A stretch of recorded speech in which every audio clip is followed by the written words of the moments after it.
विधान परिषद निवडणुकीमध्ये cross voting केल्याप्रकरणी काँग्रेस आमदारांवर आता कारवाई केली जाणार आहे। मात्र ज्या आमदारांवर काँग्रेसकडून कारवाई करण्यात येणार आहे त्या आमदारांसंदर्भात भाजपचे नेते सुधीर मुनगंटीवार यांनी मोठा दावा केला आहे। पाहूया एक रिपोर्ट। देवेंद्रजीच्या घरी येऊन आमदार बैठक झाली। कुठले आमदार ते? अनेक आमदार काँग्रेसचे आणि शिवसेना, उद्धव बाळासाहेब ठाकरे असेल का महाविकास आघाडीचे। त्याला भेटलं सांगून ज्या पद्धतीने घोडेबाजार केलेला आहे त्यांच्यावर काँग्रेस पक्ष कारवाई करेल।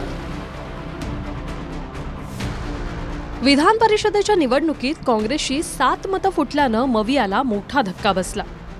दरम्यान फुटलेल्या या आमदारांना काँग्रेस 6 वर्षासाठी निलंबित करणार असल्याची माहिती सूत्रांकडून मिळाली। तर दुसरीकडे याच काँग्रेस आमदारासंदर्भात भाजपचे नेते सुधीर मुनगंटीवार यांनी एक मोठं विधान केलंय। देवेंद्रजीच्या घरी येऊन आमदार बैठक झाली। कुठले आमदार ते? अनेक आमदार काँग्रेसचे आणि शिवसेना, उद्धव बाळासाहेब ठाकरे असेल का महाविकास आघाडीचे आमदार फुटले। म्हणजे त्यांनी क्रॉसवोट केलं की ज्या पद्धतीची महाविकास आघाडी हे महाराष्ट्राचं नुकसान करताय, जे समजदार आमदार असतील त्यांना असं नेहमी वाटतं की अशा पद्धतीचं राजकारण होता कामा नये। घोडेबाजार करणारी मानसिकता जी आहे त्या घोडेबाजार करणाऱ्या मानसिकतेचं याला भेटलं सांगून ज्या पद्धतीने घोडेबाजार केलेला आहे तो तुम्हाला मला नाकारता येत नाही आणि त्याच्यामुळे त्यांच्यावरची प्रतिक्रिया देण्यापेक्षा जे कोणी चुकलेत त्यांच्यावर काँग्रेस पक्ष कारवाई करेल। दरम्यान ज्या आमदारांनी क्रॉस वोटिंग केली त्यांच्यावर लवकरात लवकर कारवाई करण्यात येणार असल्याचं काँग्रेसकडून सांगण्यात आलंय। क्रॉस वोटिंग करणाऱ्या आमदारांवर काय आपण कारवाई करणार किंवा वरिष्ठांशी सगळ्यावर कारवाई होणार? काय होणार कारवाई? ते वेळ सांगेल। निलंबित केलं जाण्याची जी काही चर्चा आहे काय नक्की वेळ सांगेल तुम्हाला, ज्या दिवशी कारवाई होईल ते दिसेल। कारवाई नक्की होणार। दरम्यान या फुटलेल्या आमदारांचा शोध कसा घेण्यात येणार आहे त्यावरही एक नजर टाकूया। डमी मतपत्रिकेद्वारे काँग्रेस फुटलेल्या आमदारांचा शोध घेणार। काँग्रेसने प्रत्येक आमदारांना डमी मतपत्रिका दिली होती। डमी मतपत्रिकेवर पहिला, दुसरा, तिसरा, चौथा आणि 5वा असा पसंतीक्रम द्यायचा होता। काँग्रेसनं मतदान करताना आमदारांचे गट तयार केले।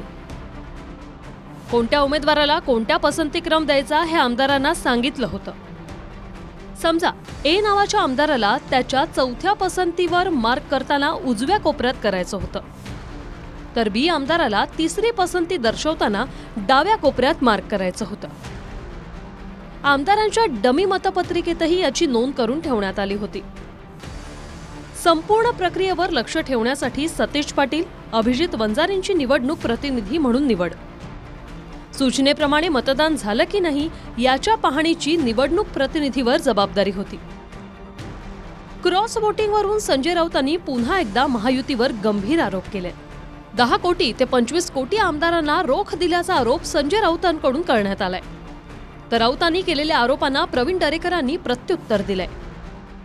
महाराष्ट्र सरकारवरती 8 लाख कोटीचं कर्ज आहे, 200 कोटींचा निधी उधळला गेला मत देणाऱ्या यांच्यावरती, आणि 10 कोटीपासून 25 कोटीपर्यंत रोख रक्कम देण्यात आला, आणि काही आमदारांना जमिनी देण्यात आल्या। संजय राऊतांचं इंट्रोगेशन पोलिसांनी करण्याची आवश्यकता आहे। पोलिसांनी खरं म्हणजे सुमोटो FIR दाखल केला पाहिजे।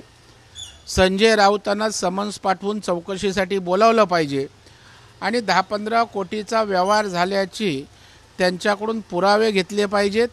खोटं बोल पण रेटून बोल, फेक नॅरेटिव्ह सेट करणं हा मला वाटतं महाविकास आघाडीचा कार्यक्रम आहे आणि त्याचे शिरोमणी संजय राऊत आहेत।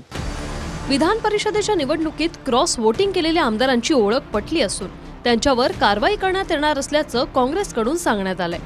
मात्र दुसरीकडे सुधीर मुनगंटीवारांनी केलेल्या विधानानंतर राजकीय वर्तुळात चर्चांना उधाण आलंय। Bureau report, TV9 Marathi.